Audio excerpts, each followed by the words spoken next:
ಗುರುಭ್ಯೋ ನಮಃ ಹರಿ ಓಂ. ನಾನು ನಿಮ್ಮ ಸಾಯಿ ಕೃಷ್ಣನ್ ಗುರುಜಿ ಮಾತಾಡ್ತಿರೋಂಥದ್ದು ಏನಂತಂದರೆ, ಇವತ್ತು 2025 ಮತ್ತು 26ನೇ ರಾಶಿ ಭವಿಷ್ಯ ಅಂತಂದರೆ ಯುಗಾದಿ ಹಬ್ಬದ ವಿಶ್ವ ವಸುನಾಮ ಸಂವತ್ಸರದ ಯುಗಾದಿಯ 2025 ಮತ್ತು 26ರ ಕಟಕ ರಾಶಿಯ ಬಗ್ಗೆ ತಿಳಿಯೋಣ ಬನ್ನಿ. ಏನಂತಂದರೆ, ಕಟಕ ರಾಶಿಯವರಿಗೆ ಅಧಿಪತಿ ಬಂದ್ಬಿಟ್ಟು, ರಾಶಾಧಿಪತಿ ಬಂದ್ಬಿಟ್ಟು ಚಂದ್ರ. ಮತ್ತು ಆರ್ಥಿಕ ವಿಷಯದಲ್ಲಿ ಸಾಕಷ್ಟು ತೊಂದರೆಗಳನ್ನು ಈ ರಾಶಿಯವರು ತುಂಬಾ ಅನುಭವಿಸ್ತಾರೆ. ಮತ್ತು ಅಷ್ಟಮದಲ್ಲಿ ಶನಿ ಬಿಡುಗಡೆ ಆಗ್ತಾನೆ. ಅಂತಂದರೆ ಅಷ್ಟಮದಲ್ಲಿ ಇಷ್ಟು ದಿನ ಏನು ಗುರು ನಿಮಗೆ ನಡೀತಾ ಇತ್ತು, ಈ ದಿನ ಗುರು ಹೋಗಿ ನಿಮಗೆ ಅಷ್ಟಮದಲ್ಲಿ ಶನಿ ಅನ್ನೋದು ಪ್ರಾರಂಭ ಅನ್ನೋದು ಆಗುತ್ತೆ. ವೃತ್ತಿಯಲ್ಲಿ ಕಂಟಕಗಳು ಜಾಸ್ತಿ ಇದೆ. ವೃತ್ತಿಯಲ್ಲಿ ಕಂಟಕಗಳು ಅಂತಂದರೆ ಮೇಲಾಧಿಕಾರಿಗಳಿಂದ ತುಂಬ ಕಿರುಕುಳ ಆಗುವಂಥದ್ದು, ಕೆಲಸ ಬಿಡುವಂಥದ್ದು, ಆ ಥರ ಆಗುವಂಥದ್ದು ತುಂಬ ವಿಚಾರಗಳು ಅನ್ನೋದಿದೆ. ಆಲೋಚನೆಗಳು ಏರುಪೇರು ಅನ್ನೋದು ಆಗುವಂಥದ್ದಿದೆ. ಆಲೋಚನೆಗಳು ಏರುಪೇರು ಅಂತಂದರೆ ನೀವು ಅಂದ್ಕೊಂಡಿರೋಂಥ ಕೆಲಸ ಯಾವುದೂ ಆಗೋದಿಲ್ಲ. 100% ಯಾವುದೋ ಒಂದು ಕೆಲಸ ಮಾಡೋಕ್ಕಂತ ಹೋಗ್ತೀರಾ, ಅಲ್ಲಿ ನೀವು 100% ಪರಿಶ್ರಮ ಅನ್ನೋದು ಹಾಕ್ತು ಅಂತಂದರೆ ಅಲ್ಲಿ 0% ಉಳಿತಾಯ ಅನ್ನೋದು ಬರುತ್ತೆ. ನಿಮಗೆ ನಿಮ್ಮ ಪ್ರಯತ್ನಕ್ಕೆ ತಕ್ಕಷ್ಟು ಪ್ರತಿಫಲ ಅನ್ನೋದು ಸಿಗೋದಿಲ್ಲ. ಮತ್ತು ಹಣ ಎಷ್ಟು ದುಡಿತೀರೋ ಅಷ್ಟು ಖರ್ಚು ಅನ್ನೋದು ಮಾಡ್ತೀರ. 100 ರೂಪಾಯಿ ದುಡಿತೀರ ಅಂತಂದರೆ 200 ರೂಪಾಯಿ ಖರ್ಚು ಮಾಡುವಂಥದ್ದು ತುಂಬಾ ಇದೆ. ಮತ್ತು ವಾಹನ ಯೋಗದಲ್ಲಿ ತುಂಬಾ ಆರ್ಥಿಕತೆಯಾಗಿ ತುಂಬಾ ನಷ್ಟ ಅನುಭವಿಸ್ತೀರಿ. ಯಾಕಂದರೆ ಹೊಸ ವಾಹನ ಮತ್ತು ವಾಹನಗಳಲ್ಲಿ ರಿಪೇರಿ ಆಗುವಂಥದ್ದು, ವಾಹನಗಳು ಎಲ್ಲರೂ ಹೋಗ್ಬಿಟ್ಟು ಸ್ವಲ್ಪ ಕ್ರ್ಯಾಶ್ ಆಗುವಂಥದ್ದು ತುಂಬಾ ಆಗುತ್ತೆ. ಉದ್ಯೋಗದಲ್ಲಿ ತುಂಬಾ ಹಿಂದುಡಿಕೆ ಅನ್ನೋದಿದೆ.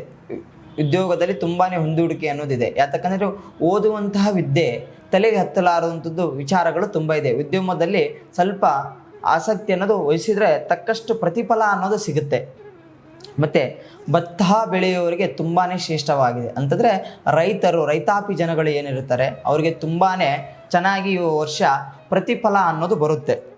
ಆರೋಗ್ಯ ವಿಷಯದಲ್ಲಿ ತುಂಬಾ ಸ್ವಲ್ಪ ಲಾಭ ಅನ್ನೋದಿದೆ. ಅಂತಂದರೆ ನಿಮ್ಮ ಆರೋಗ್ಯ ಸಮಸ್ಯೆದಲ್ಲಿ ಏನೇನು ಇಷ್ಟು ದಿನ ನೀವು ಕಷ್ಟ ಅನ್ನೋದು ಅನುಭವಿಸ್ತಾ ಇದ್ರಿ, ಸ್ವಲ್ಪ ಆರೋಗ್ಯ ವಿಷಯದಲ್ಲಿ ತುಂಬಾ ಸ್ವಲ್ಪ ಚೆನ್ನಾಗಿದೆ.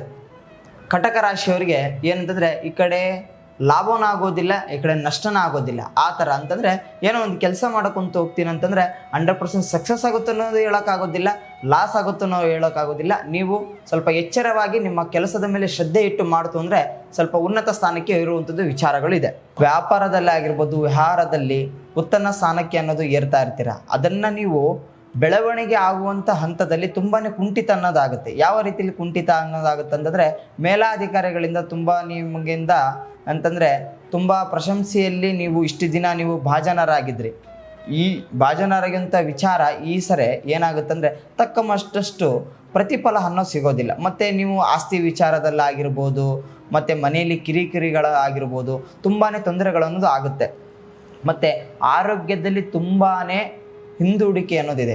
ಆರೋಗ್ಯದಲ್ಲಿ ಯಾವ ಥರ ಹಿಂದುಡಿಕೆ ಇದೆ ಅಂತಂದರೆ, ಮನೆಯಲ್ಲಿ ಒಬ್ಬರು ಬಿಟ್ಟರೆ ಒಬ್ಬರಿಗೆ ಹುಷಾರು ತಪ್ಪುವಂಥದ್ದು, ಆ ಥರ ಅನ್ನೋದು ಆರೋಗ್ಯದಲ್ಲಿ ತುಂಬಾ ಸಮಸ್ಯೆಗಳು ಬರ್ತದೆ. ಸ್ವಲ್ಪ ದುರ್ಗಾದೇವಿಯ ಅನುಷ್ಠಾನ ಪದ್ಧತಿ ಪ್ರಕಾರವಾಗಿ ಸ್ವಲ್ಪ ಪೂಜಾ ಆರಾಧನೆಗಳು ಮಾಡಿದ್ರೆ ಶಾಂತಿ ಅನ್ನೋದು ನಿರ್ಮಾಣ ಅನ್ನೋದು ಆಗುತ್ತೆ.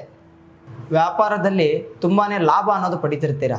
ಈ ಸರಿ ಏನಂತಂದರೆ ಲಾಭ ಅನ್ನೋದು ನೀವು ಅಂದ್ಕೊಂಡಕ್ಕಿಂತ ಚೆನ್ನಾಗೇ ಬರುತ್ತೆ. ಅಂತಂದರೆ ಲಾಭ ಅನ್ನೋದು ಚೆನ್ನಾಗಿ ಬರುತ್ತೆ, ಖರ್ಚು ಅನ್ನೋದು ಜಾಸ್ತಿ ಆಗುತ್ತೆ. ಎದಕ್ಕೆ ಖರ್ಚು ಅನ್ನೋದು ಜಾಸ್ತಿ ಆಗುತ್ತೆ? ಮನೇಲಿ ಹುಷಾರು ತಪ್ಪುವಂಥದ್ದು, ಮತ್ತು ಗಾಡಿ ವಾಹನಗಳು ಸ್ವಲ್ಪ ಆಕ್ಸಿಡೆಂಟ್ ಆಗುವಂಥದ್ದು ತುಂಬ ಎಚ್ಚರವಾಗಿರ್ಬೇಕು. ಯಾತಕ್ಕಂತಂದರೆ ಕಟಕ ರಾಶಿಯವರಿಗೆ ತುಂಬಾ ಏನಂತಂದರೆ ಶನಿ ಅನ್ನೋದು ತುಂಬಾ ಹೆಗಲೇರಿದ್ದಾನೆ.